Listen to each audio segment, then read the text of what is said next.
Judiciary Committee will please come to order, a quorum being present. Without objection, the chair is authorized to declare recess at any time. Pursuant to Committee Rule 2 and House Rule 11, Clause 2, the chair may postpone further proceedings today on the question of approving any measure or matter or adopting an amendment for which a recorded vote for the ayes and nays are ordered. Pursuant to notice, I now call up H.J. Res. 79, removing the deadline for the ratification of the Equal Rights Amendment for purposes of markup, and move that the committee report the resolution favorably to the House. The clerk will report the resolution. H.J. Res. 79, removing the deadline for the ratification of the Equal Rights Amendment. Without objection, the resolution is considered as read and open for amendment at any point. I will begin by recognizing myself for an opening statement. H.J. Res. 79, introduced by Representative Jackie Spear with 217 co-sponsors, would ensure that the Equal Rights Amendment, or ERA, can become part of our Constitution if and when a sufficient number of states ratify it. Specifically, this short and straightforward measure provides that notwithstanding the ratification deadline that Congress set for the ERA in 1972 and extended in 1978, the ERA shall be valid to all intents and purposes as the ERA, quote, shall be valid to all intents and purposes as part of the Constitution whenever ratified by the legislatures of 3/4 of the several states, close quote. I would hope that there is little dispute about the need for enshrining in the Constitution a clear and firm statement guaranteeing equal rights under the law, regardless of sex. In 1971 and 1972, the House and Senate, respectively, passed the ERA by well more than the constitutionally mandated 2/3 majority in each chamber. The House by a 354-24 margin, and the Senate by an 84-4 margin. It contained these simple words, quote, equality of rights under the law shall not be denied or abridged by the United States or any state on account of sex, close quote. In the years that quickly followed, dozens of states ratified the ERA through their legislatures. By the end of the 1970s, the ERA was just a few states short of full ratification. But then, progress on ratification slowed, and the deadline Congress had set for ratification passed. There is a renewed momentum behind the ERA, however, and this legislation would ensure that no arbitrary deadline will stand in the way of equality once a sufficient number of states ratify the ERA. Almost 100 years ago, Alice Paul, who helped lead the campaign to secure women's right to vote, proposed the first version of the Equal Rights Amendment. Her heroic efforts on behalf of women's suffrage culminated in adoption of the 19th Amendment. Yet she and the other courageous women who led that movement soon recognized the ratification of women's suffrage was only the start. They knew that if women were to achieve true equality, our nation's founding document needed to be amended to reflect that core principle. We have, of course, made important strides, in large part thanks to a brilliant legal strategy pioneered by now Justice Ruth Bader Ginsburg. The courts have recognized that the 14th Amendment prohibits many forms of outright discrimination. Critically, the ERA would strengthen and further secure these existing constitutional and other legal guarantees of women's equality.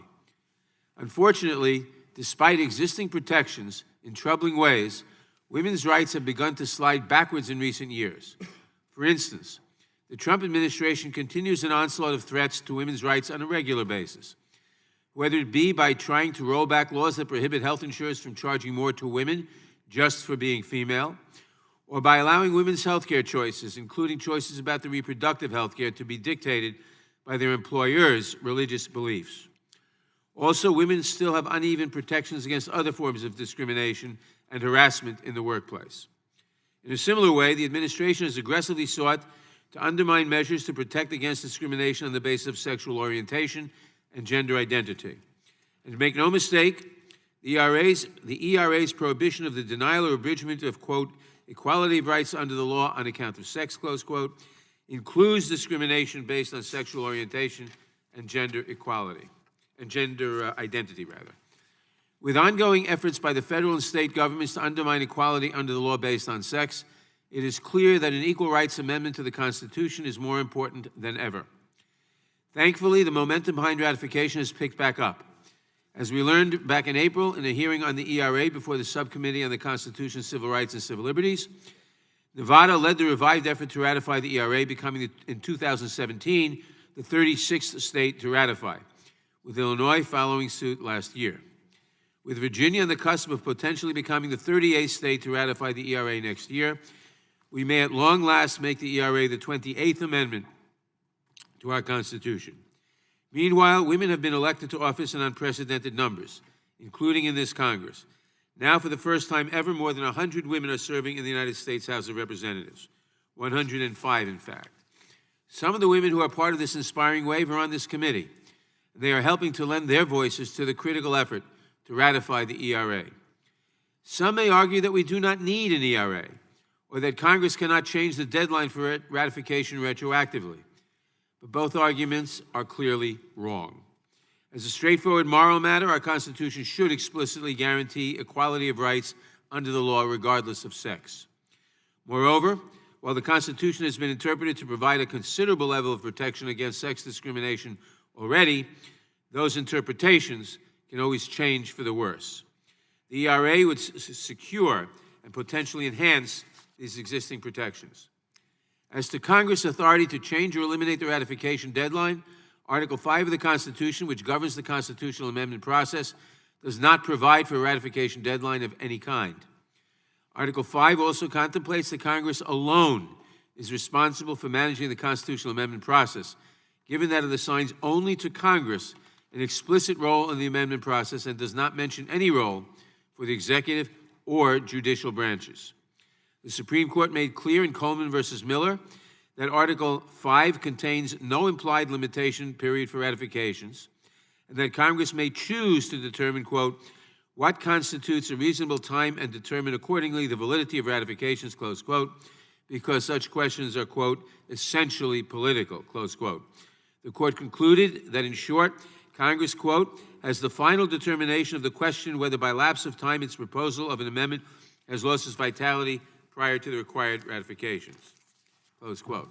Similarly, when this committee considered an extension of the ratification deadline in 1978, it concluded that, quote, rescissions are to be disregarded, unquote, based on the generally agreed view of constitutional experts that, quote, the decision as to whether rescissions are to be counted is a decision solely for the Congress sitting at the time the 38th state has ratified, as part of its decision whether an amendment has been validly ratified, close quote. We are on the verge of a breakthrough for equality in this country, despite all the obstacles in our current political and social climate.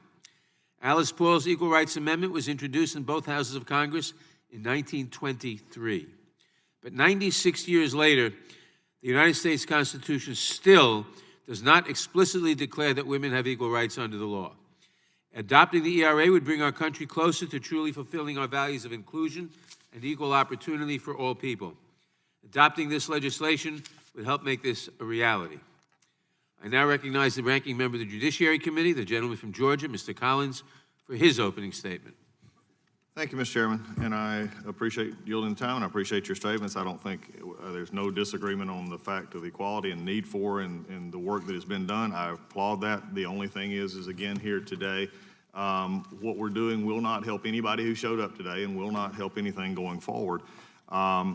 It's a good discussion point, I guess, but this is a problem. They said, you know, so it was failed to be ratified, as you've already stated. The ERA has failed to be ratified by 3/4 of the states under congressionally mandated deadline and explicitly replied upon by the states during the state ratification debates. The deadline expired in 1979, and Congress lacks any power to retroactively revive a failed constitutional amendment. It's really interesting you stated in your opening statement that it was up to Congress to do this, and Congress did do this. They put a deadline on it, and as you stated in your opening statement, that is the purview of Congress, and Congress did put a deadline on this, which is fully within its right to do. The U.S. Supreme Court recognized just that in 1982 when it stated that the issue was moot since the deadline for ERA ratification expired before the requisite number of states approved it. The next year, the Democratic leadership of the House, acting on the same understanding, started the entire process of the ERA approval over again. The new attempt with the ERA also failed to achieve the required 2/3 majority margin on the floor of the House on November 15, 1983. And I'm glad that you mentioned Justice Ginsburg, because on even Supreme Court Justice Ruth Bader Ginsburg, a longtime supporter of the ERA, said just a few weeks ago that I hope someday we will be starting all over again on the ERA, collecting the necessary states to ratify it. Today, in defiance of a historical reality and all relevant participants in the original debate clear acceptance of the situation, the chairman of this committee is bringing forward a resolution that denies the obvious.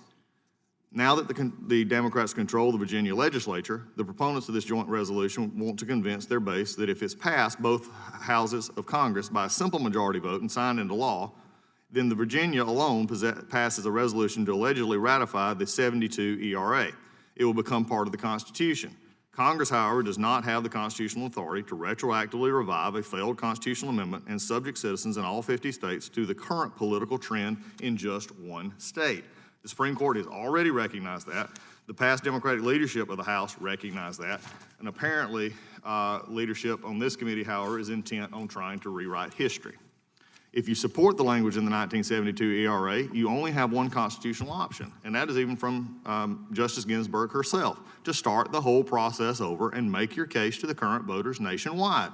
You must obtain the required 2/3 vote in each of the houses of Congress, then win ratification individually from 38 states, which is not likely to happen because it is well understood that the language used in the ERA would not protect women, but would prevent states' voters from enacting any limits on abortion up to the moment of birth. Just in the last few years, an increasing number of leading pro-abortion advocates have openly argued that the language of the 72 ERA would require unlimited abortions with no restrictions whatsoever nationwide, regardless of the views of the voters. To take just a single example, in a national alert sent out on March 13, 2019, NARAL, Pro-Choice America, stated flatly, the ERA would reinforce the constitutional right to an abortion. It would require judges to strike down any anti-abortion laws. Let's face it, on our side, we're not going to offer, we're not offering amendments because there's no way you can fix a bad bill.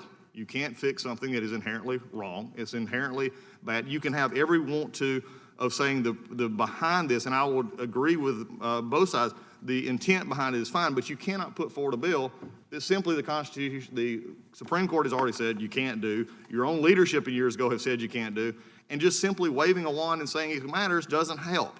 And so we can all disagree about this, but we've done this in this committee before. We put out false hope on things that are not going to work instead of actually working on things that we could work on. So with that, hopefully this will go quickly. You'll get your vote. You have your votes. We'll go over that. But do not, anyone in this audience or anyone on this dais or anyone watching who happens to be, because probably not watching, because where we should be having, if we're going to move through an impeachment, actually should be here, not over in Longworth, but we were cut out of that process. So if we want to do this, fine, Mr. Chairman, I appreciate you calling it. Let's move through this as quickly as possible because this is going nowhere. Yield back. I now recognize the chairman of the Subcommittee on the Constitution, Civil Rights, and Civil Liberties, the gentleman from Tennessee, Mr. Cohen, for his opening statement. Thank you, Mr. Chair. I strongly support H.J. Res. 79, which will remove the arbitrary ratification deadline for the Equal Rights Amendment imposed in 72 and ensure equal treatment under the law regardless of sex. I'm an original co-sponsor of the measure along with 216 other members of Congress. Unlike my friends on the other side, I don't get stymied on process. I stand on principle. And you try to do things to make the American Constitution better and the American public better and the lives of Americans better, and you try to work through process. You don't use process as an excuse for not taking women forward, for not reforming our Constitution, and for not making progress. The same type of activities they're using over in Longworth to oppose impeachment. Process, not the truth that the president has abused his power, subverted the Constitution, and tried to help a foreign power, Russia, work its way against Ukraine unless Ukraine helped him with his political fights against Biden. So process is not the answer, it's an excuse, and it's been an excuse for centuries with the party on my left. The ERA was in fact approved in both the House and Senate by overwhelming bipartisan majorities in 1971 and 72 respectively. Republicans even voted for it then, the grand old party.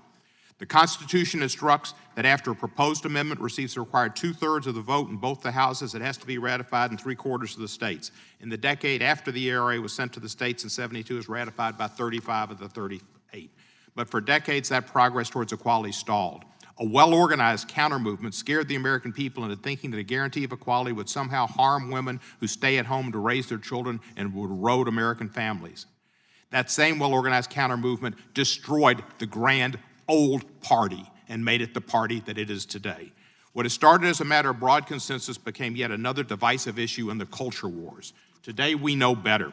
We know that in the year 2019, it is unacceptable that women still are not paid equal wages for equal work. We know that no Republican voted for that bill that we had to have equal pay. We know that when women are treated with equal dignity and respect in the workplace, in the home, and by our institutions of government and our society at large, all the people stand to benefit. And we know that a simple but fundamental guarantee of equality should be welcomed rather than feared. At the same time, it is now more important than ever to affirm that women have an equal place under the law and especially under our nation's Constitution. There's a play on Broadway about how important it is for women and for young girls to see that their Constitution respects them. That is the way we should be here in Congress, too, and try to achieve it. Although women have achieved some measure of equal status under the 14th Amendment, that progress is fragile. As the Supreme Court has moved to the right, it could backtrack from foundational decisions, as it has in other areas, and jeopardize the many advances that women have made. Meanwhile, there are dark currents in our politics and culture seeking to undermine women's status in our society, whether it is by threatening their health care, which I should submit, no Republican voted for the Affordable Care Act, even though they say they're for your health care, they don't vote for it. They say they're for eliminating the prohibition on pre-existing conditions, but they don't vote for it. So they objectify women in the workplace, and they ignore and even condone gender-based violence. In the face of these challenges, I was heartened by the witnesses and the extraordinary tenets at our hearing on the ERA of the Subcommittee on Constitution, Civil Rights, and Civil Liberties back in April. We learned from that hearing the U.S. Constitution was the only major written constitution in the world that lacked the provision declaring equality of the sexes, which Professor Kathleen Sullivan properly described as, quote, a national embarrassment to the world's leading democracy, unquote. We also learned Article 5 of the Constitution largely commits Congress the authority to determine when an amendment has been validly ratified once the requisite 3/4 of state legislatures have ratified it, including the authority self-imposed time limits to ignore any rescission of ratifications. Yes, the Constitution gives Congress that right, just like it gives Congress the right to determine what is impeachable.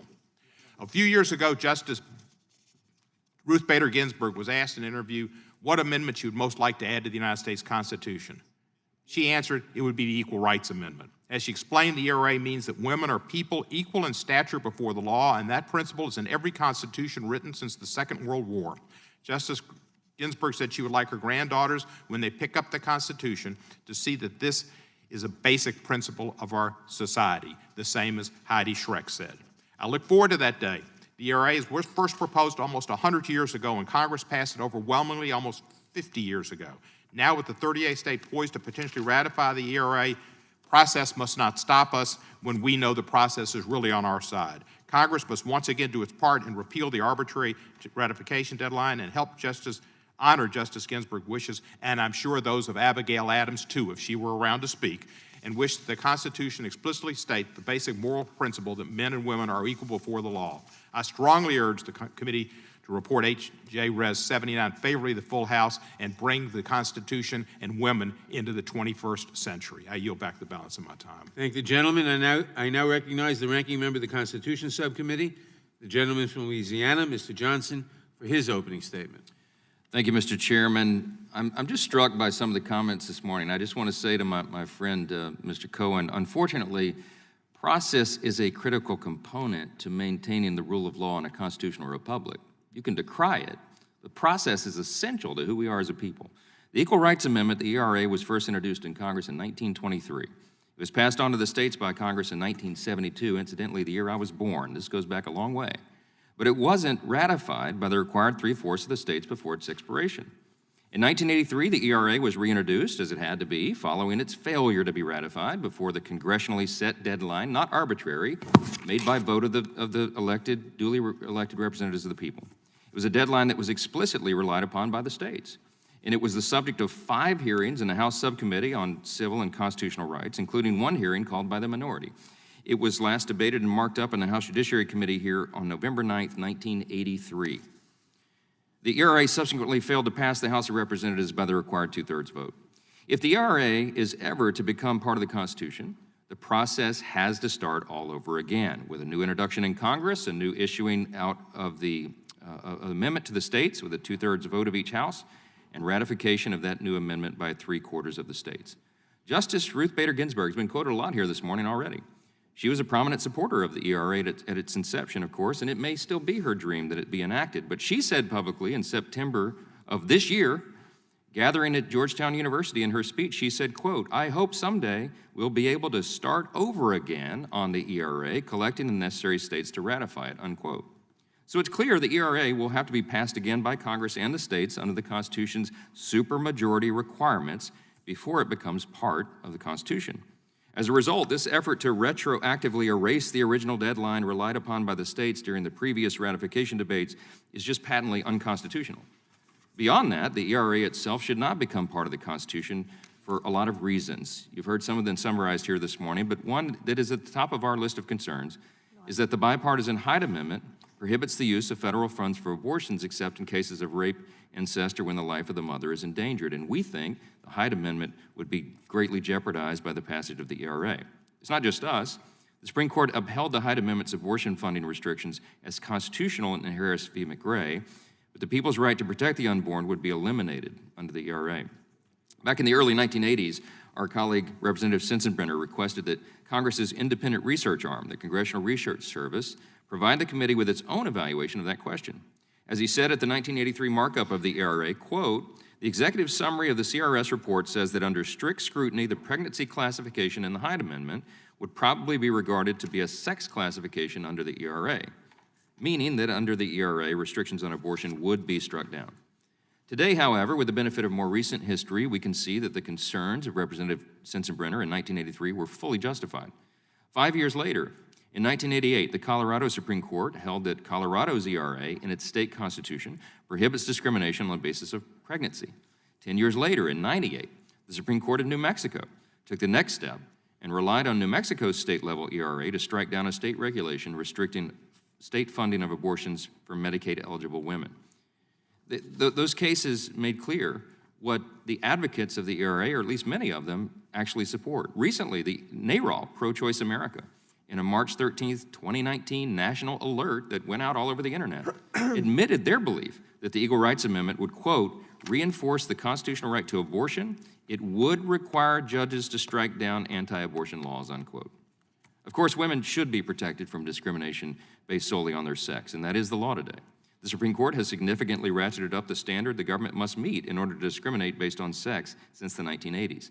For example, in U.S. v. Virginia, the court stated that, quote, "parties who seek to defend gender-based government action must demonstrate an exceedingly persuasive justification for that action." The court also stated, "the burden of justification is demanding, and it rests entirely on the state." As Justice Rehnquist noted in his concurrence in that case, the court had, in effect, made the government's burden much more difficult than it had been previously. Justice Scalia, in dissent, pointed out that the standard governing review of the government's actions that discriminate based on sex that had previously been in place was, quote, "a standard that lies between the extremes of rational basis scrutiny and strict scrutiny. We have denominated the standard intermediate scrutiny, and under it have inquired whether the statutory classification is substantially related to an important governmental objective," unquote.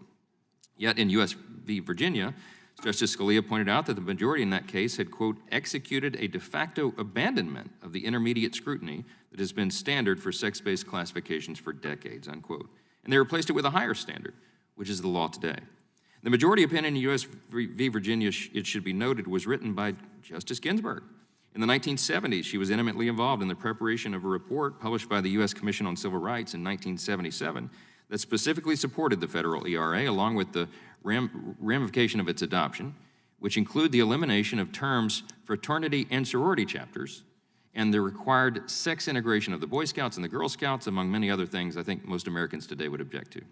As I mentioned previously, even such outspoken an advocate of the ERA as Justice Ginsburg realizes this effort before us today is illegitimate and doomed to fail. Further, at the Constitution Subcommittee hearing on the ERA earlier this year, I asked all the witnesses invited by the Democrats the following question. I said, "Some people are arguing in the Supreme Court this term, as we all know, that the word sex in the federal civil rights law includes self-professed gender identity. Is it your understanding that the term sex in the ERA includes self-professed gender identity?" Ms. Kathleen Sullivan, the top legal expert invited by the Democrats, responded, quote, "I think the proper textual reading of the term on account of sex does include discrimination on the basis of sexual orientation or transgender identity." I then asked Dr. Pat Spearman if she agreed with that, and she said, "Yes, I do." Then I asked Ms. Patricia Arquette. And she said it would be argued in court, but that she'd like it to include gender identity. As a result, we know the intent of on the part of the ERA's most prominent supporters is to enshrine the infinitely fluid concept of gender identity, not only in federal statutory law, recall our debate on H.R. 5, but also in the Constitution itself, with the resolution before us today. As was fully discussed during the debate on H.R. 5, the result would be to require doctors to perform treatments and surgeries on minors that render them permanently infertile without parental involvement, the requiring of biological men to invade the private spaces of women, and the domination of biological males in female sports. And in doing so, the Equal Rights Amendment would, ironically and tragically, completely erase women's protections under the law. I urge all my colleagues to join me in opposing this resolution, which is anti-life, anti-female, and patently unconstitutional. The process does matter, and I yield back. Mr. Chairman. The gentleman yields back. Without objection, all other opening statements will be included in the record. I now recognize myself for purposes of offering an amendment in the nature of a substitute. The clerk will report the amendment.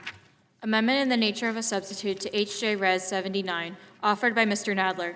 Strike all that follows after the resolving clause and insert the following. That notwithstanding any time limit contained in House Joint Resolution 208-92D Congress, as agreed to in the Senate on March 22, 1972, the article of amendment proposed to the states in that joint resolution shall be valid to all intents and purposes as part of the United States Constitution whenever ratified by the legislatures of 3/4 of several states. This amendment simply makes a technical correction to clarify that the ERA is an amendment to the United States Constitution, just in case someone thought that maybe we were talking about the French Constitution. Otherwise, it makes no substantive changes, and I urge adoption of the amendment. And before I yield the floor, I want to comment that I'm glad my Republican colleagues agree that denying women access to abortion is inherently unequal treatment and that abortion is an issue of equality. I haven't heard that from them before. A vote for the ERA is a vote for the full equality of every American regardless of sex or gender. The ERA is not limited to any one issue. Bringing up the abortion issue is a red herring designed to divide us over what should be a basic and obvious consensus about the equality of the sexes. The Supreme Court has already repeatedly held that the Constitution already, without the ERA, protects the right to have an abortion. Its reasoning has long been based on the fundamental right to privacy and does not hinge on the passage of the ERA. By talking about abortion in the context of the ERA, I take the minority to be acknowledging that the right to full equality includes the right of each woman and man to make their own decisions about their reproductive choices. I agree that equality means the right to control one's own body, and I congratulate my Republican colleagues for finally coming around to this point of view. I will now recognize the ranking member, the gentleman from Georgia, Mr. Collins, for any comments he may have on the amendment in the nature of a substitute. He doesn't have an amendment. Are there any amendments to the amendment? Okay. Are there any amendments to the amendment in the nature of a substitute? For what purpose does the gentlelady from California seek recognition? To strike the last word. Gentlelady is recognized. I just wanted to make a few comments here because we've talked about the history of the ERA and the extension, and I actually worked on the ERA in 1971. And I see Ellie Smeal, who was here and worked on that. Don Edwards was the chairman of the subcommittee number 4 with the Constitution and was called the father of the Equal Rights Amendment. And the picture of that man back there, Emanuel Sellers, was chairman of the committee. He was opposed to the Equal Rights Amendment, and he didn't want to act on it, and finally had to act on it because there was a discharge petition filed. And I remember he started the hearings with a prayer that began, "Thank God I was born a man." He wanted to put a 1 or 2 year limit on ratification, and we ended up with a 7-year ratification. I was right out of college when I worked on the ERA, but I was a young lawyer on Don Edwards' staff in 1978 when I worked on the extension. And at the time, there was substantial discussion, we ultimately did pass the extension, of whether the extension was even necessary. Because if you look at Article 5, there's no limitation on time, and it's not clear that Congress can limit the time. Now, there is a case, Coleman versus Miller, that addresses this, but it was not directly argued on that basis. And so I do think I'm happy to support the extension today, because if constitutionally you can't limit the time, and therefore the extension is unnecessary, that constitutional principle will be true whether or not Congress extends the time. Better to be safe than sorry.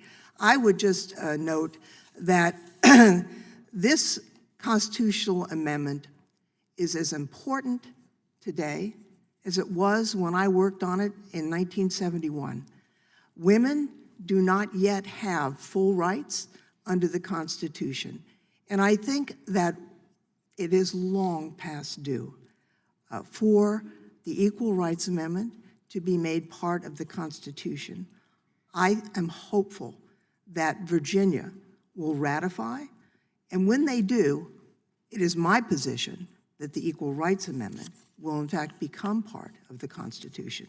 So I appreciate the gentleman's clarifying amendment. I'm happy to support the bill, but also want to make sure that we leave our legal options open, which is without the extension, the amendment is ratified when 2/3 of the legislatures have approved. And with that, Mr. Chairman, I yield back. I thank the gentlelady. Who seeks recognition? The gentlelady from Texas, Ms. Jackson-Lee. I thank the chairman very much, and I rise to support the chairman's amendment. And I am delighted to hear the question of process, because here we are in the Judiciary Committee responding to the redundancy of process, and we are fixing process. And we're fixing it with a bipartisan legislative initiative, first introduced by Congresswoman Spear, with Republican and Democratic members, to do something that Congress is authorized to do. My good friends on the other side have not indicated a prohibition of what we're doing today. There's no constitutional prohibition of what we're doing today. And the language in particular says that, notwithstanding any time limit contained in the previous deadlines passed by Congress for ratification of the ERA shall be valid to all intents and purposes whenever ratified by the legislatures of 3/4 of the several states. That same resolution has been introduced in the United States Senate.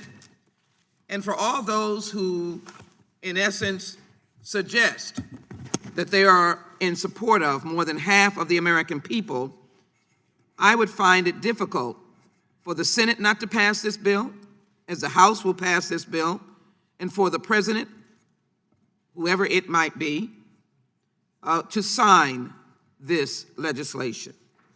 Just for a chronological history, it was in the late 1960s, the National Organization of Women had devised a strategy of pushing for equal rights through a combination of impact litigation and advocacy for the ERA.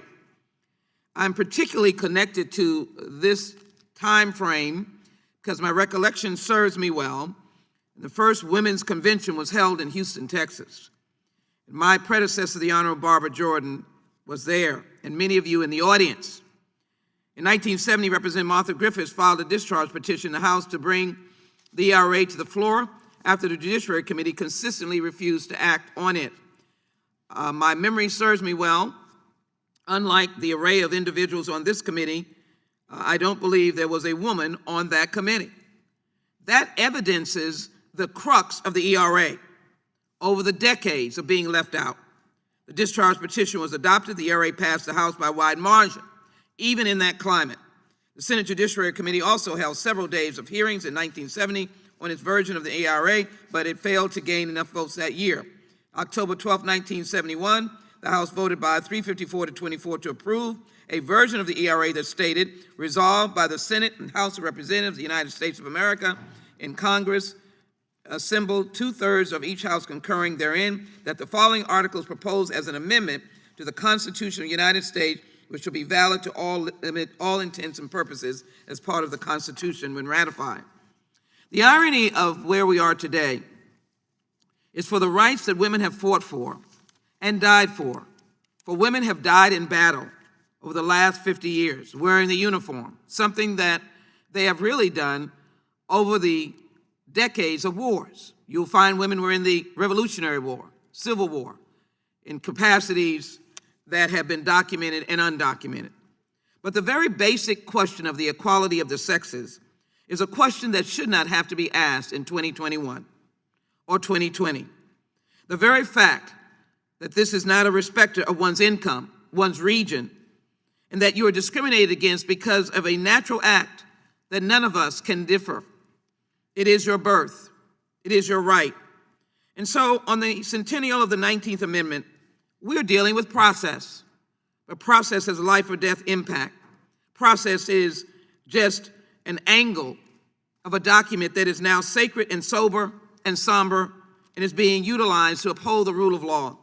In this committee, the Judiciary Committee, that may ultimately decide and discern the Constitution in a few weeks of the acts of a participant under Article 2 as whether those were constitutional or unconstitutional, can we not sit here today and correct process and hold this sacred and powerful document, of which we clearly are able, always keep one, thank you, Mr. Cohen, to be able to hold up. All these past days and weeks, I take it around and I indicate to school children and faith groups and civic groups, this is a document that we should reintroduce ourselves to. And I think I can turn the pages and find nothing that is prohibiting Mr. Nadler's resolution from going forward and the introduction of the legislation by Jackie Spear. Today, let us do our process that has been claimed as an angle to enhance our democracy, and let's do it to be able to uplift this sacred and somber document that the ERA now is a part of the Constitution of the United States. I support this amendment to the legislation, and I yield back. I thank the gentlelady. For what purpose does the gentlelady from Pennsylvania seek recognition? Move to strike the last word. Gentlelady is recognized. Thank you, Mr. Chairman. Thank you for bringing us together to vote on this important legislation, HJ Resolution 79. And I thank Representative Spear for her continuing work on this legislation. I have to tell you, it is an honor to serve in this committee at this time on this historic day. It's been nearly a century since the first constitutional amendment to guarantee equal treatment for women was introduced in 1923. Since then, 37 states have ratified ERA, including my home state of Pennsylvania in 1972. And then, as we've learned today, of course, most recently Nevada in 2017 and Illinois in 2018. Virginia attempted to be that 38th state earlier this year, but the resolution came up short. The election, however, this election year, Virginia legislature has changed, and we are optimistic that so will the results of ratification. Elections matter. This resolution gets us so much closer to the basic rights so many in this country have fought for a century, to be equal in the eyes of our Constitution, something I carry with me every day as well. We are so very close to the finally enshrining the principle of equality for women as a fundamental tenet of our society. I was looking at the motto of Susan B. Anthony's newspaper. It was, and I quote, "Men, their rights and nothing more. Women, their rights and nothing less." And today we again say that women will accept nothing less than equality. And fittingly, before her passing in 1906, Susan B. Anthony reveled in the progress and contributions that women would continue to make, saying, quote, "Oh, if I could but live another century and see the fruition of all the work for women. There's so much work to be done," end quote. Though it may have taken longer than a century after her passing, moving the Equal Rights Amendment builds on the work of Anthony and of so many others, like Jeanette Rankin, Alice Paul, Ida B. Wells, and that we, the most diverse Congress in American history, will continue that progress. Mr. Chairman, I'm a mother to 3 sons and a grandmother to 2 granddaughters. And like Anthony, I too am filled with joy of the progress of this generation. that those will accomplish after us. Young women of our future, like my granddaughters, Aubrey and Ella. Again, I'm grateful for the chairman and Representative Spear's leadership on this issue, and I look forward to the passing of this resolution out of this body and certainly out of our Congress. Thank you, Mr. Chairman. I yield back. I thank the gentlelady, and I want to congratulate her for her new granddaughter. The gentlelady from Washington, Ms. Jayapal. Thank you. Excuse me. Thank you, Mr. Chairman. This is a great and important day. I am so proud of this Judiciary Committee as we finally take up, and I hope pass with bipartisan support, this resolution that will eliminate the ratification deadline for the Equal Rights Amendment. I call to mind the testimony of Senator Pat Spearman of Nevada when she testified on the ERA in April of this year. She said, "Equality is not debatable. We are born with it. All we are asking for is for it to be recognized." So to women across this country who are watching this hearing, and those of you advocates and activists in the room who have been fighting for this for so long, let me say, we see you, we stand with you, and today we take a step towards equal rights under the law.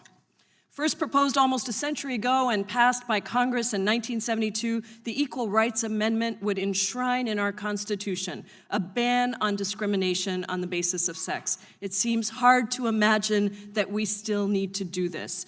Decades after our sisters in the civil rights movement fought to pass this amendment through Congress, we are today just one state away from ratifying it. And with last week's election results in Virginia, we now have the momentum we need to actually make the Equal Rights Amendment a reality. The new Democratic-controlled legislature in Virginia now has the opportunity to become the 38th and the final state needed to ratify the amendment. And I want to thank today the powerful, brave women who stand up, ran, and won in tough districts across Virginia, including the first openly transgender lawmaker, the first Latina delegates, the first female Asian American delegate, and the first Muslim woman elected to the Virginia State Legislature, for giving women across the country a deep and abiding sense of hope that we will win what is deeply owed to us all, equality in our Constitution. Virginia's 28 female delegates that were sent to the legislature last week now have the power to finally ratify the Equal Rights Amendment. What a great moment in history this is as we prepare for that next great moment to advance justice for all women across the country. We all know that we have a long way to go in achieving equality for all women. The gender pay gap continues, with women of color bearing a particularly great burden. Women who work full-time, year-round, still only make 82 cents on the dollar for men's earnings, amounting to an annual wage gender gap of over $10,000. Black women only make 62 cents, Latina women make 54 cents, and Native women make 58 cents for every dollar paid to white men. And close to 2/3 of minimum wage workers are women. Not only are women more likely to earn minimum and sub-minimum wages, they are also subjected to exploitation and sexual harassment in the workplace and on the streets. The objectification and the diminishment of women in all roles and industries continues. And in spite of Me Too and Time's Up and the great work that women across this country have been doing, we still have men in the highest offices of this land continuing that very same objectification and diminishment. The Equal Rights Amendment is about equality, pure and simple. It is about ending the second-class status of women in America. It could also provide additional constitutional protection for parents in many ways, including with respect to discrimination based on pregnancy, childbirth, and caregiving responsibilities. Right now, pregnant workers can be placed on an unpaid leave or forced out of their jobs because of a pregnancy.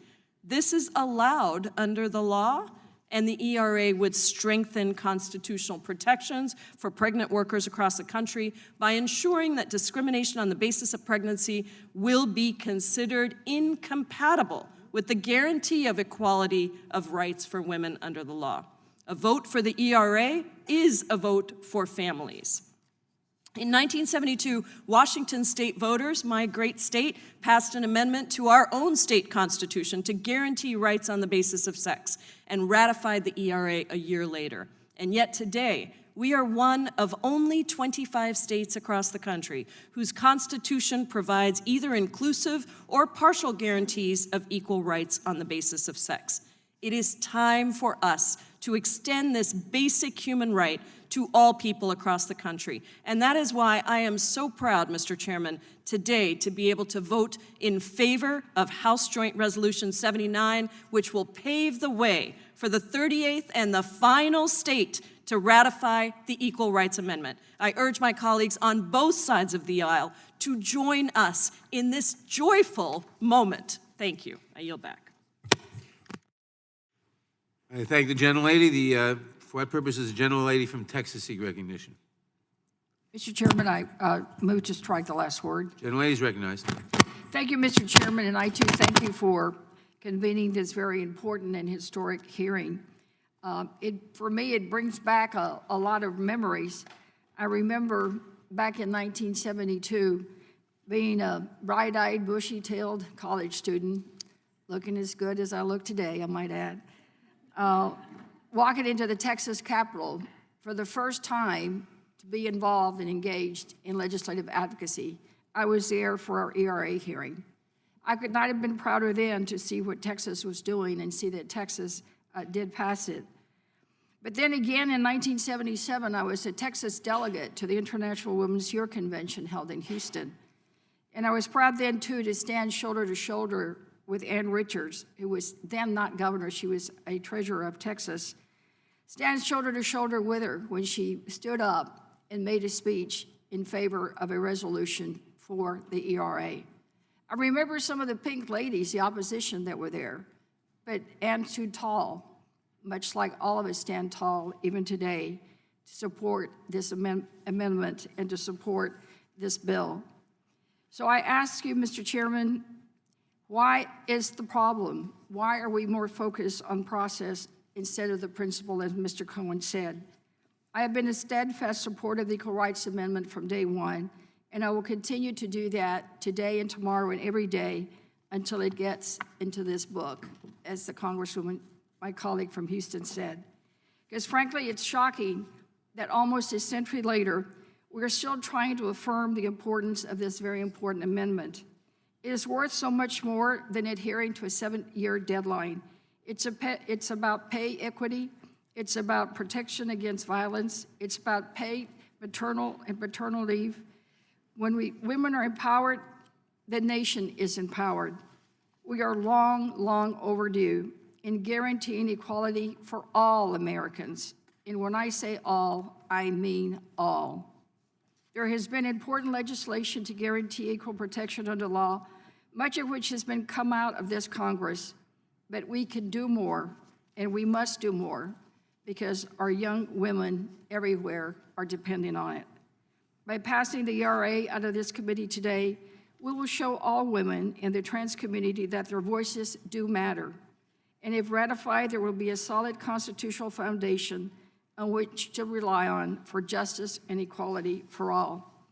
At the end of the day, it will be up to the states to ratify the ERA. So our job today is to empower the states to make the right decision. And on that point, I hope my colleagues across the aisle do join us in supporting this initiative. They need to remember their daughters, their sisters, their mothers, and their grandmothers. They need to remember that justice is in fact for all. Thank you, Mr. Chairman, and I'll yield back the remainder of my time. Thank the gentlelady. For what purpose does the gentlelady from Pennsylvania seek recognition? I move to strike the last word. Gentlelady is recognized. I want to offer thanks to Alice Paul, who drafted the first ERA in 1923. She graduated from Swarthmore College, which is located in the heart of the district that I represent now. Many of us have mentioned personal connections to this fight. I was 12 when the ERA passed, and have waited my entire adult life to see us get to the finish line. So on behalf of myself, my sisters, my daughter, our four mothers, our daughters and granddaughters yet to be, my female colleagues who are disproportionately seated on this side of the aisle, And on behalf of the overwhelmingly female audience here today, I say we've waited long enough to have full recognition of our rights, whether in the workplace, in the courts, in our healthcare, or in our Constitution. So I proudly support this bill, and I yield back. Thank the gentlelady. Are there any further? Oh, I'm sorry. Chairman. For what purpose does the gentleman from Colorado seek recognition? Thank you, Mr. Chairman. I move to strike the last word. Gentleman is recognized. Thank you, Mr. Chairman. I'll be brief, but I am just very grateful for the chairman's leadership in holding this hearing today, and of course, I'm proud to cast my vote in support of Representative Spear's resolution. And I don't know that I could put it any better than my colleague from the great state of Texas, Ms. Garcia. I think we truly have a unique opportunity to look into the future and decide what place in history we would like to have, and whether we wish to stand ultimately for the equality of opportunity on which our nation was founded. And for us to pursue the affirmation of equality before us today is not radical, and it should not be difficult. Our actions today are straightforward, and in my view, and in the view of so many of my colleagues, we know that it is long past time for us to act. Inclusion of the ERA in our Constitution is not for us, but for the next generation and all those who will follow, including my daughter, who's 14 months old. It is not for today, but for tomorrow, and for her, and the assurance that the fundamental equality of women will not be subject to the ever-changing congressional and judicial representation. And let us be clear, this is not based on any partisan ideology, but on that foundational understanding of freedom and of justice which each of us here share, that we are all created equal, endowed by our Creator with certain unalienable rights.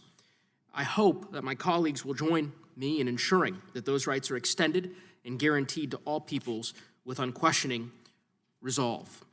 I want to just close by quoting one of the mothers of the suffrage movement. My distinguished colleague from Pennsylvania mentioned her earlier, and that was the author of the ERA, Alice Paul, who said, quote, "I never doubted that equal rights was the right direction. Most reforms, most problems are complicated. But to me, there is nothing complicated about ordinary equality. On behalf of ordinary equality, I urge you to support this legislation, and with that, I yield back." Gentleman yields back. For what purpose does the gentleman from Louisiana seek recognition? I move to strike the last word. Gentleman is recognized. Let me thank the chairman for moving so promptly on this important issue. And as a black male who has gone to some remarkable colleges, I will just cite three of my most intellectual and moral role models, which is my mother and my two grandmothers. And they would always say, nothing beats a failure but a try. And we hear the argument acrobatics from the other side about we support women's rights. Well, if you do, then let's get straight to the point. The Equal Rights Amendment says equality of rights under the law shall not be denied or abridged by the United States or by any other state on account of sex. That is very simple. It's very straightforward.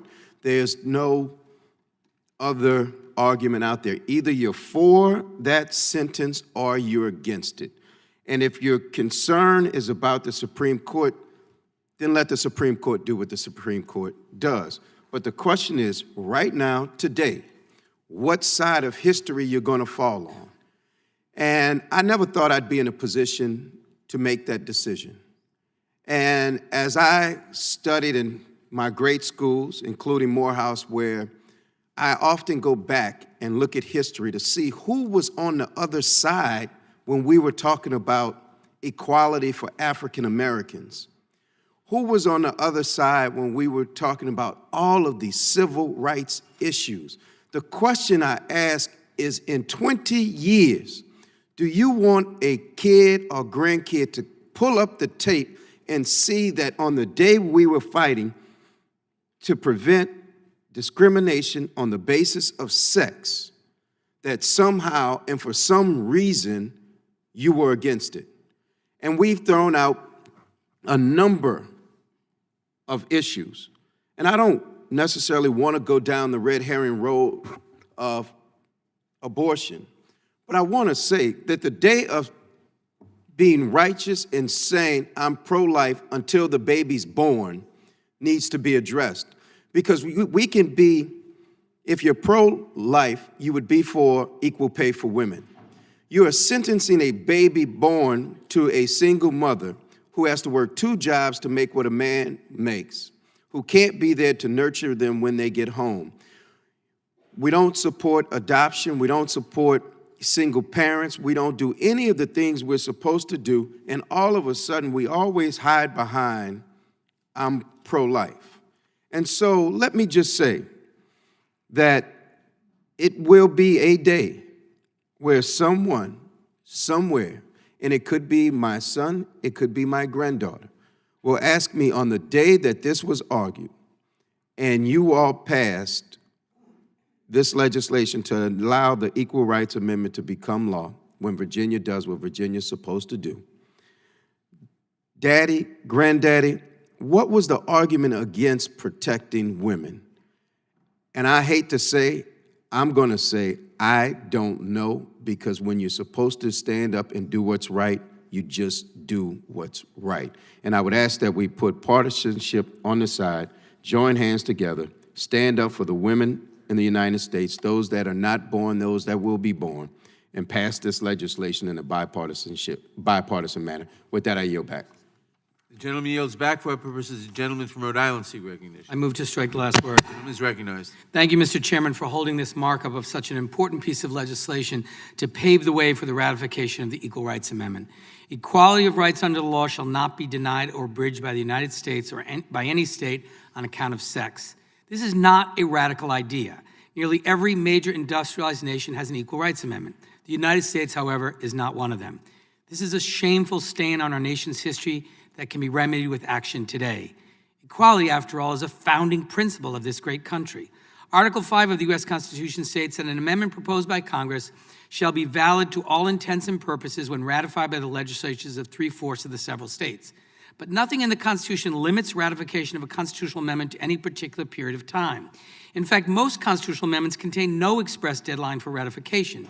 It took the states 3 years and 340 days to ratify the 22nd Amendment, which set presidential term limits. And most notably, the 27th Amendment was not ratified by the states until 1992. That is 203 years after it was first introduced by James Madison in 1789. Ratification of the Equal Rights Amendment must not be further delayed because of some arbitrary deadline. Discrimination on the basis of sex remains a real issue facing women all across this country. Women are more likely to forego health care services due to costs compared to men. According to research by the Institute for Women's Policy Research, women working full-time earn 82 cents on the dollar for men's earnings in 2018. If change continues at its current pace, it will take 40 years, or until 2059, for women to finally reach pay parity. And the effects of gender discrimination cut deeply across racial, ethnic, and gender lines. To be clear, our nation's courts have already recognized that women are entitled to equal protection under the law. But this is not enough. Supreme Court Justice Antonin Scalia said, and I quote, "Certainly the Constitution does not require discrimination on the basis of sex. The only issue is whether it prohibits it. It does not," end quote. This statement exemplifies why the Equal Rights Amendment is needed now.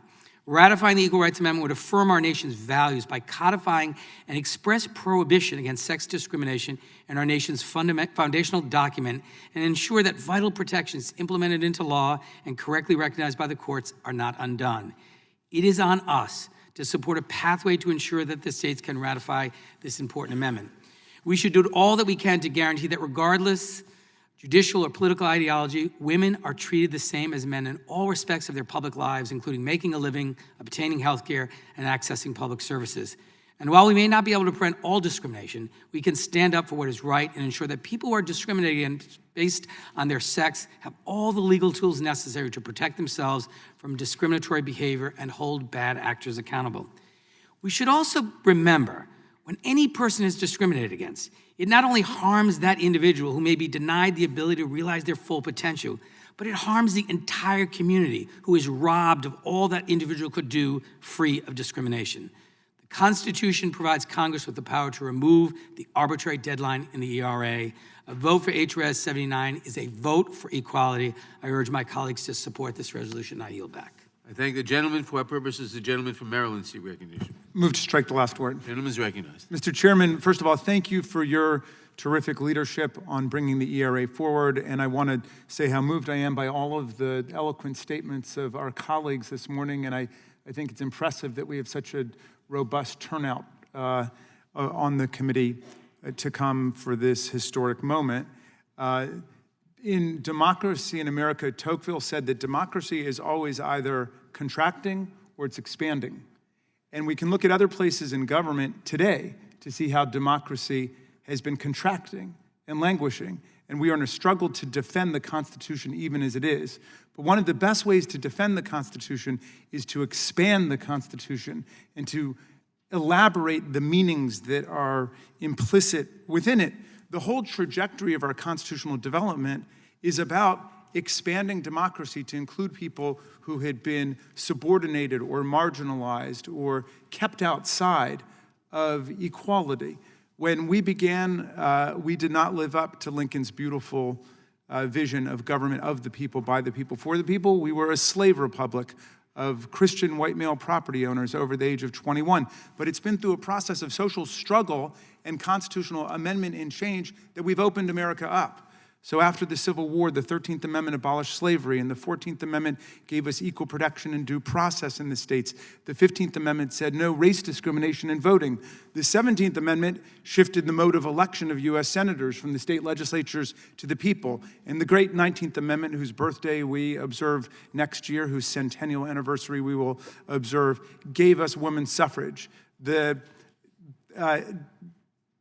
23rd Amendment gave people in Washington, D.C. the right to participate in presidential elections. The 24th Amendment abolished poll taxes in elections so that we didn't have essentially a wealth qualification test for voting. The 26th Amendment lowered voting to age 18. So the whole movement of our democracy can be read through the Constitution and the 17th Amendment, the 17 amendments we've had since the Bill of Rights were adopted. And everything has moved towards greater expansion and inclusion of people who had not been treated as equals before. The Equal Rights Amendment is an historical imperative from that perspective to build gender equality right into the heart of our Constitution.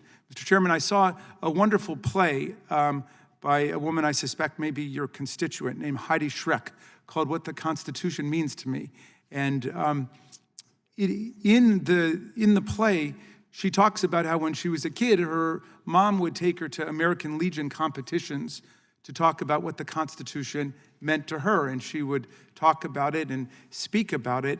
But then the play takes a dark turn for a moment because it turns out that her mother and pretty much all of the women and girls in her family were victims of sexual and domestic violence and physical violence.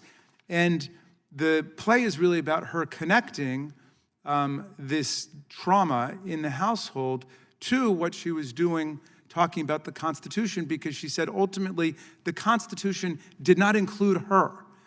And that basic gender imbalance in the original Constitution filtered all the way down to the way that police officers and prosecutors and judges treated women in domestic violence cases and marginalized the voices of women. And so my takeaway from that play was there's nothing better we could do than to give ourselves a new Constitution in the new century than to pass the Equal Rights Amendment. So I'm thrilled that we are going to overcome the rather arcane process objections being made. As you point out, Mr. Chairman, under Article 5 of the Constitution, this is a political question. It's up to Congress to define what the methodology is for adopting a constitutional amendment. The Supreme Court has said that it is a political question, and in Coleman versus Miller, it rejected the idea that Article 5 contains some kind of implied limitation on what Congress can do in the adoption of constitutional amendments. I'm very proud of my neighbors across the Potomac River in Virginia for what a women-led movement did in the most recent election. One of my former constitutional law students, Eileen Filler-Korn, has just been elected the new Speaker of the Virginia House, and I think it will be her great honor to preside over the passage of the Equal Rights Amendment in the 38th state as a fellow graduate of American University's Washington College of Law, along with Alice Paul, who introduced the very first Equal Rights Amendment back in 1923. So I'm very proud to speak in support of this resolution, and I yield back, Mr. Chairman. I thank the gentleman. For what purpose does the gentlelady from Arizona seek recognition? Thank you, Mr. Chairman, to strike the last word. Gentlelady is recognized. Thank you, Mr. Chairman. I'm a pro-life congresswoman, and I put that out there when I was elected, that I was pro-life, and a majority of my constituents elected me as a pro-life congresswoman. And so one of the questions that is important to me is, would the Equal Rights Amendment create a nationwide right to abortion? And so I am just going to quote a few different opinions from different groups. First one is from Concerned Women for America, who says, adding an equality amendment based on sex allows federal courts and legislatures new powers to reinterpret every law making a distinction based on sex or gender. Any limits on abortion or denying taxpayer funds for abortion could be seen as a form of sex discrimination and a violation of this amendment. Then Susan B. Anthony List says, the Equal Rights Amendment to the U.S. Constitution as proposed in 1972 and as interpreted to date by a wide range of legal scholars, by several lower courts, and even by certain advocates of the amendment, would install a legal mandate for abortion on demand funded with taxpayer dollars into our Constitution. Then the United States Conference of Catholic Bishops says, at least 2 states, New Mexico and Connecticut, have construed their own equal rights amendments with language analogous to that of the federal ERA to require government funding of abortion. The National Right to Life says there is now essential agreement between key pro-life and pro-abortion groups that the language of the 1972 ERA is likely to result in powerful reinforcement and expansion of abortion rights. For example, NARAL, Pro-Choice America, in a March 13, 2019 national alert, asserted that the ERA would reinforce the constitutional right to abortion. It would require judges to strike down anti-abortion laws. Beginning in 1983, pro-life members of Congress have insisted that a simple abortion neutralization clause must be added to any new ERA before it is sent out to the states. I just had a new grandchild last week, born early, 36 weeks. Then I was looking on Twitter and saw a tweet that said that many states allow abortions through 37 weeks. This year, we have seen radical efforts in states like New York and Virginia to expand abortion on demand through the moment of birth, and even infanticide of babies born alive after a failed abortion. Every leading Democratic candidate for president backs this extreme agenda, as well as many House Democrats, led by Speaker Pelosi, who have blocked more than 80 requests on the floor of the U.S. House of Representatives to vote on the Born Alive Abortion Survivors Protection Act. Now, this bill is trying to change the rules to bring back an expired, outdated amendment that would rewrite our Constitution to enshrine a right to unlimited taxpayer-funded abortion. This bill hijacks the language of equal rights to deny unborn girls the most fundamental right of all, life.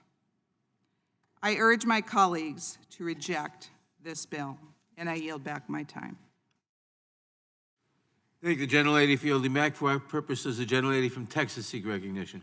I move to strike the last word. Gentlelady is recognized. Thank you, Chairman. I am so grateful to you for bringing this resolution before us. I'm grateful to Representative Spear for her work on it. I'm grateful to all of you in the audience in this packed house of smiling faces, looking to us for leadership, looking to us for hope, expecting that we will stand with you and stand with women in this country. I am very grateful to be in this historic moment alongside with you and with my distinguished colleagues, many of whose remarks I associate myself with.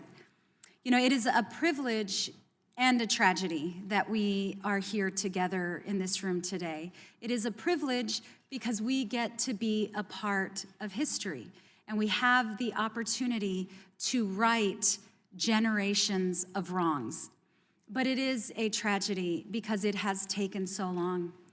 I think about my mother, Isabel, who is the hardest working person I have ever met in my life, and all of the opportunities denied to her, all of the extra obstacles that she had to face. I think about my daughter, Eloisa, who is the strongest advocate for justice that I have ever met, and the potential and opportunity that she has ahead of her. And I think about so many other women, women who came before us, women who work silently beside us, who deserve more than being second-class citizens. Our country has a real struggle, and what we struggle with is recognizing the dignity, the grace, the opportunity, the potential, and the power of each individual. My community has seen that struggle with the way that we've had to bear witness as to how immigrants have been treated in our country. But all of us have long had to bear witness and participate in a system that treats women as second-class citizens. And so it is, again, with deep gratitude that I am here today alongside all of you to support this. Let it not be a tragedy going forward if we fail to pass this. This should be an absolute no-brainer. Thank you, Chairman. I yield back. Thank the gentlelady. For what purpose does the gentlelady from Florida seek recognition? Mr. Chairman, I move to strike the last word. Gentlelady is recognized. Thank you, Mr. Chairman, and thank you to Congresswoman Jackie Spear for introducing this legislation. I am so proud to speak in support of this joint resolution and the Equal Rights Amendment. For far too long, women have had to fight to be treated equally in our society. While we have made a great amount of progress, we still have a long way to go. Compared to men, women have far fewer healthcare options. There is little support to accommodate women who are pregnant at the workplace. I've been there with 2 pregnancies. Few public services exist to support and help us raise our children. There is a large wage gap between men and women. Women on average earn about $10,000 less than a man doing the same job every single year. That's about 80 cents for every dollar earned by a man, and Latinas earn only 53 cents paid to every dollar. Women are underrepresented in high-level positions at companies and in politics. Right now, we only have 33 Fortune 500 CEOs who are women. And I am so proud to be part of this historical class of women where we elected the most number of women than any other Congress before us, but we still have such a long way to go. I am the first South American-born woman to be elected to Congress, and that shouldn't be a fact that I should be proud to give. There should have been so many more before me. It's 2019, and it's far past time that we recognize women as equals. It is shameful that the Equal Rights Amendment has not been ratified. It's far past time that we give women the equal respect, recognition, and the resources that we all deserve. And that is why I support this resolution. It would ensure that we give states the time and the opportunity to weigh in on the Equal Rights Amendment. It would remove an arbitrary deadline and give states the ability to fully consider this amendment. And at the very heart of this amendment is equality. We should not have to rely on a patchwork of laws and regulations. We would be recognized as equal to men under the eyes of the law in our country's most fundamental governing principles, our equality would be guaranteed. I don't think that is too much to ask in the 21st century. The Equal Rights Amendment will finally include women in our Constitution. I urge my colleagues from all sides of the political spectrum to vote in favor of this resolution. Thank you. I yield back. Thank the gentlelady for yielding back, and I now recognize, for what purpose does the gentlelady from Georgia seek recognition? Thank you, Mr. Chairman. I move to strike the last word. Gentlelady is recognized. I'd like to thank our colleague, Representative Jackie Spear, for this very timely legislation, and just really so grateful for her work. Women have been fighting tooth and nail for decades to be recognized as equal in the eyes of the law. America's women have fought for the right to vote, the right to equal education, and the right to financially provide for our families and be compensated the same as men. While we have made significant gains, it is time for full constitutional equality. Because of that ongoing fight and that history of discrimination, I am co-leading the bipartisan Pregnant Workers Fairness Act, along with Chairman Nadler, Congressman Katko, and Congresswoman Gerardo Butler. Bills like these are critically important in protecting women, but they simply are not enough. We need the Equal Rights Amendment because all Americans deserve to be treated equally. In 1886, Frances Ellen Watkins Harper, a freeborn Black woman, addressed the National Women's Rights Convention in New York City. She said, and I quote, "Justice is not fulfilled so long as woman is unequal before the law. We are all bound up together in one great bundle of humanity. Society cannot afford to neglect the enlightenment of any class of its members," end quote. Her words are still so true today. We are all bound up together, and the Constitution must declare the equality of all of us for our society to continue to make the progress that it has made.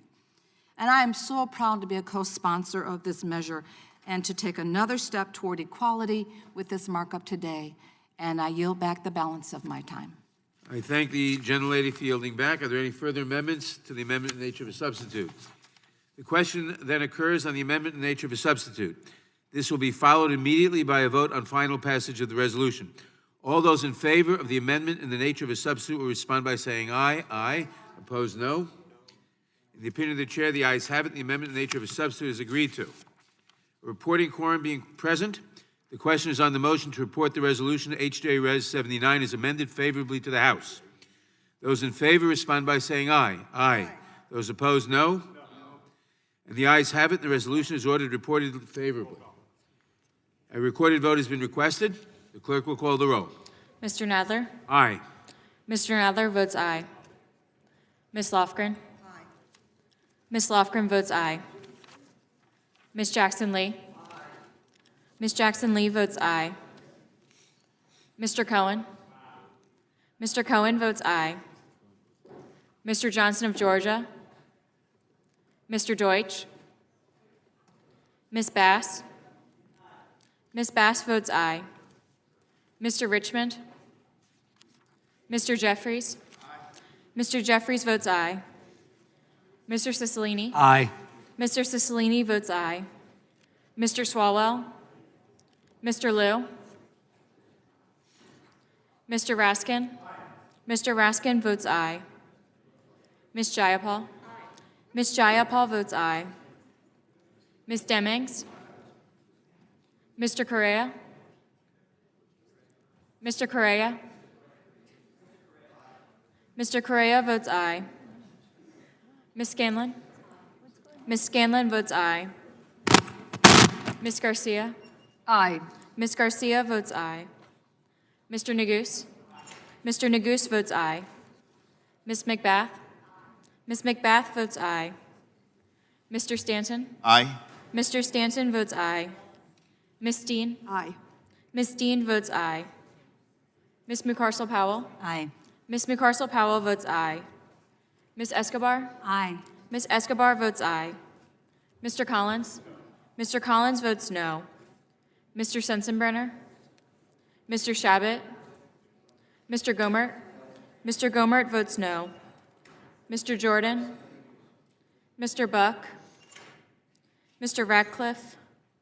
Ms. Roby? Ms. Roby votes no. Mr. Gates? Mr. Johnson of Louisiana? Mr. Johnson of Louisiana votes no. Mr. Biggs? Mr. Biggs votes no. Mr. McClintock? Ms. Lesko? Mr. Reschenthaler?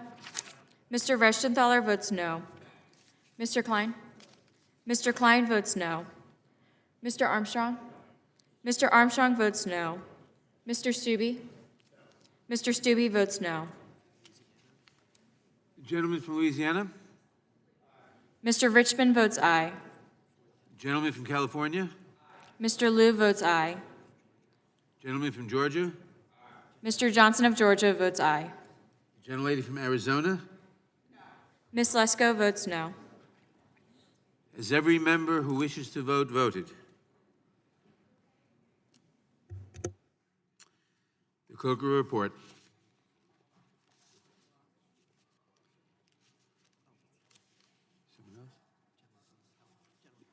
Gentleman from California? Mr. McClintock votes no.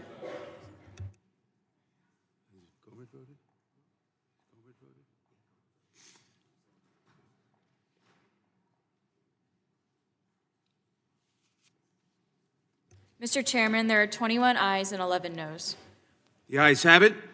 The resolution as amended is ordered reported.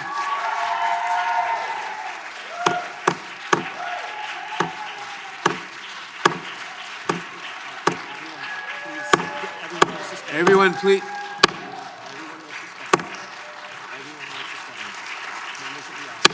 Everyone will please suspend.